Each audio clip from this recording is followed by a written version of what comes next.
Angina का मतलब होता है कि हृदय की मांसपेशियों में खून का दौरा कम होना। इसके दो तीन मुख्य वजह होते हैं।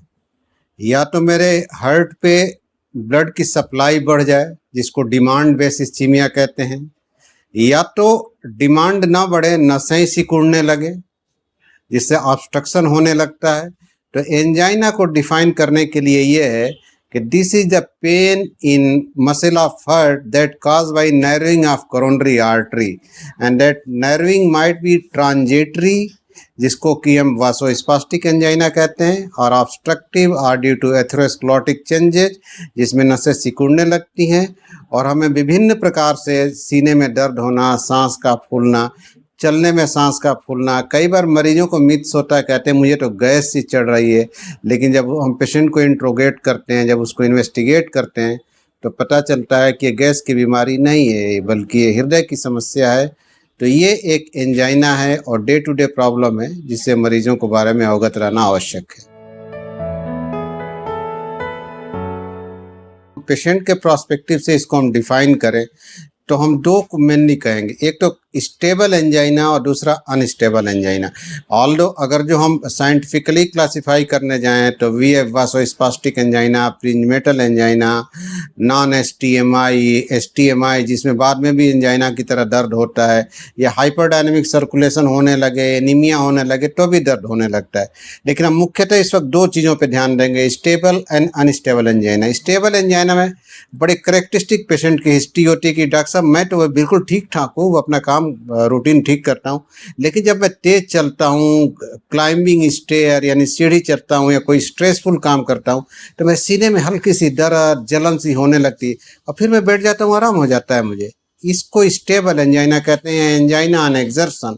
जबकि अनस्टेबल एंजाइना का मतलब होता है कि severity of disease is more, और पेशेंट को बैठे बैठे ही दर्द होने लगे, या जो स्टेबल पेशेंट था उसके एंजाइना की फ्रीक्वेंसी बढ़ने लगे और थोड़ी दूरी पे ही चलने में उसको दर्द होने लगे, सांस फूलने लगे, तो इसको अनस्टेबल एंजाइना कहते हैं। अनस्टेबल एंजाइना एक इमरजेंसी है जो एक्यूट कोरोनरी सिंड्रोम का प्रेजेंटेशन है, जिसमें एसटीएमआई मेजर हार्ट अटैक होता है, नॉन एसटीएमआई और अनस्टेबल एंजाइना। तो unstable angina is really medical emergency, we need to prompt action for treatment and diagnosis. Angina के लक्षण मुख्यतः देखा जाए तो दो तीन बड़े क्लासिकल सिम्टम होते हैं और ये बड़े भ्रमित करने वाले होते हैं डे टू डे प्रैक्टिस में, कि हम मरीज को कैसे कन्विंस करते हैं। जैसे अभी पेशेंट ओपीडी में आया और वो कहने लगा कि डॉक्टर साहब मुझे तो लगता है गैस चढ़ी है। जब मैं उसकी कोमॉर्बिडिटी को पूछा, he was diabetic, he was hypertensive, और जब साथ में मैंने उसकी हिस्ट्री ली तो हिस्ट्री में पता चला कि चलने में उसकी गैस जैसी जलन बढ़ने लगती है, जो दर्द है वो हाथों में रेडिएट होता है। कई बार बड़ा करेक्टरिस्टिक अगर जो डॉक्टर मरीज के साथ समय व्यतीत करे और हिस्ट्री ले तो पता चलता है, मरीज ये भी कहता है कि वो दर्द लोअर जा तक जाता है, नीचे जबड़े तक जाता है, कई बार एपिगैस्ट्रियम ऑफ अम्ब्लिकस पेन रेडिएट होता है। तो करेक्टरिस्टिक यही है कि रेस्टिंग पेन हो सकता है डिजीज की सिवियरिटी बढ़ी हुई तो, और एंजाइना ऑन एक्सर्शन तब कहेंगे कि जब रेट्रोस्टर्नल चेस्ट पेन हो, बर्निंग पेन हो, गैस जैसी जलन हो, लेफ्ट साइड में पेन हो, चलने में दर्द बढ़ने लगे, लेफ्ट साइड आर्म में रेडिएट होने लगे, तो ये सब क्लासिकल एंजाइना के लक्षण होते हैं। मुख्यतः एंजाइना की जो वजह है वो ये है कि नसों में खून का बहाव कम होना। तो बहाव होता कैसे कम है? जो वैस्कुलर एंडोथेलियम है, जो इसमें एथेरोस्क्लेरोटिक चेंजेस, टेक्निकल टर्म्स है, यानी कि उसमें जो हमारा फैट कंटेंट है, कोलेस्ट्रॉल जमा होने लगता है, उसमें लिपिड एक्यूमुलेशन होने लगता है, प्लेटलेट प्लाक बनने लगता है, जिसकी वजह से खून का बहाव कोरोनरी आर्टरी में कम होने लगता है।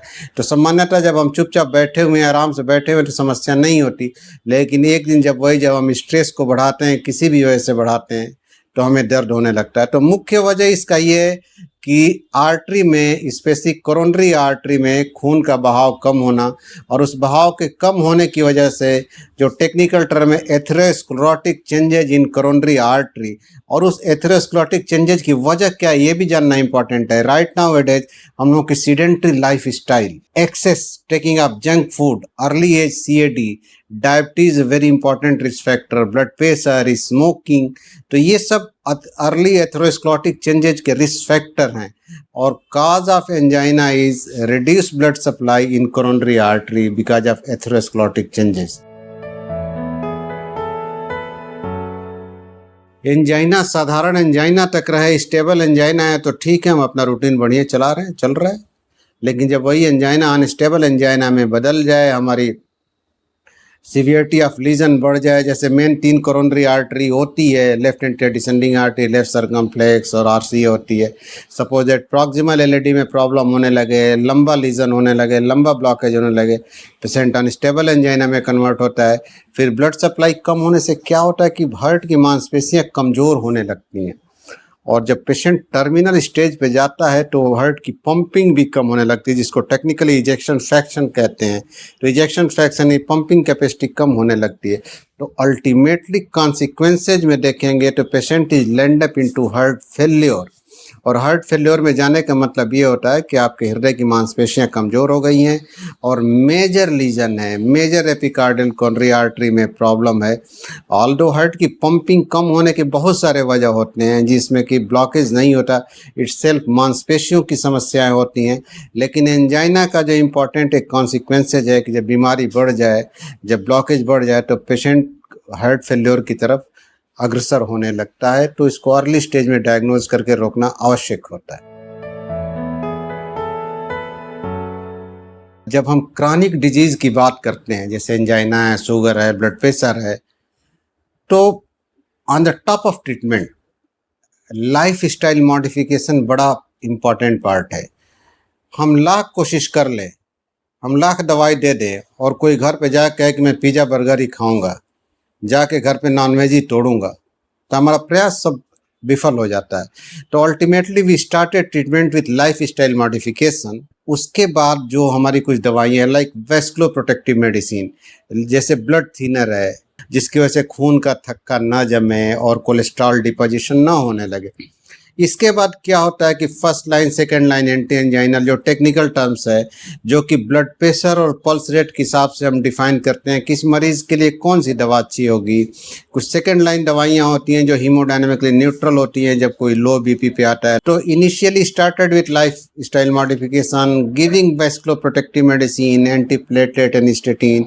Beta blocker is a very important medicine to maintain the rhythm and prevent the arrhythmogenic complication of angina, ACE inhibitor, ARB, whatever the hemodynamic parameter of heart is the necessary, and there is a lot of guideline, but we are making individual priority for the patient. What is the need of patient, that's the more important, and so that's why using 2-3 group of medicine, so we are adjusting the cocktail of treatment for the individual patient. मरीज को हम surgery कब करेंगे? तो जब हम मरीज को जब डायग्नोज कर लेते कि एंजाइना है, तो प्लान करते हैं कि site of legion and type of legion क्या है। सपोज दैट सिंपली हमने टीएमटी किया, टीएमटी पॉजिटिव आ गया, अर्ली पॉजिटिव आ गया, तो हमने प्लान किया कि पेशेंट की एंजियोग्राफी करेंगे। एंजियोग्राफी किया, एंजियोग्राफी में प्लान आई प्रॉब्लम आई। जैसा मैंने कहा कि 3 मेन नसें होती हैं, left anterior descending artery, left circumflex artery और राइट कोरोनरी आर्टरी, और लेफ्ट मेन तो एक होती है जिससे कि लेफ्ट सिस्टम में राइज होता है।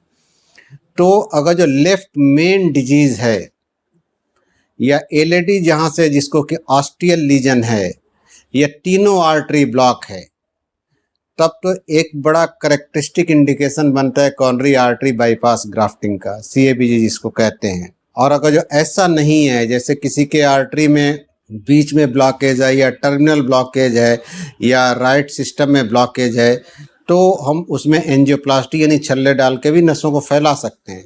लेकिन मेडिकल साइंस में ऑलवेज ब्लैक एंड वाइट नहीं होता है, ग्रे एरिया भी होता है।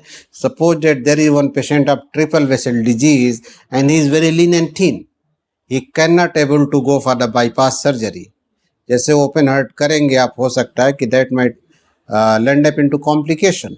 So we are going to discuss risk and complication of each and every procedure. But there are 3 classical indications of bisurgery: left main disease, left anterior descending artery disease with the ostial lesion, and triple vessel disease, and patient is having concomitant comorbidity like diabetes and diffuse lesion. हम बीमारी से बचे कैसे, तो एक medical terminology है primary prevention. तो primary prevention में कुछ लाइफ स्टाइल मॉडिफिकेशन की भी बात आती है और कुछ दवाइयाँ भी हैं। तो एंजाइना से बचने के लिए यही है कि हम अगर जो एथेरोस्क्लेरोटिक प्रोसेस जो हमारी बॉडी में है, अगर जो उसको हम डिले कर दें, उसको मिनिमाइज कर दें, तो हम आर्टरी की जो नर्विंग प्रोसेस है उसको कम कर देंगे। इसलिए हम क्या कहते हैं ना कि अपनी वैस्कुलर एज को देखिए। Early vascular ageing is the very dangerous and detrimental thing.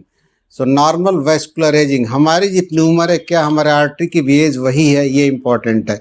So vascular ageing पे ध्यान देना हम लोगों को, और उसको रोकने के लिए हम starting with exercise, pranayama, yoga, reduce your fat content, reduce your junk food, reduce your high calorie diet and exercise।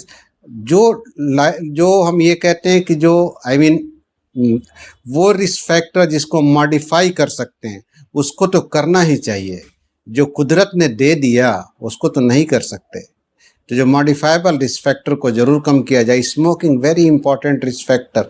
तो इसलिए prevention is better than the cure. और जो भी क्रॉनिक डिजीजेज है, even angina, blood pressure, sugar, उनके preventive part पे हमेशा ध्यान देना चाहिए। इसीलिए हम लाइफ स्टाइल मॉडिफिकेशन से शुरू करते हैं, and that is the crux of treatment.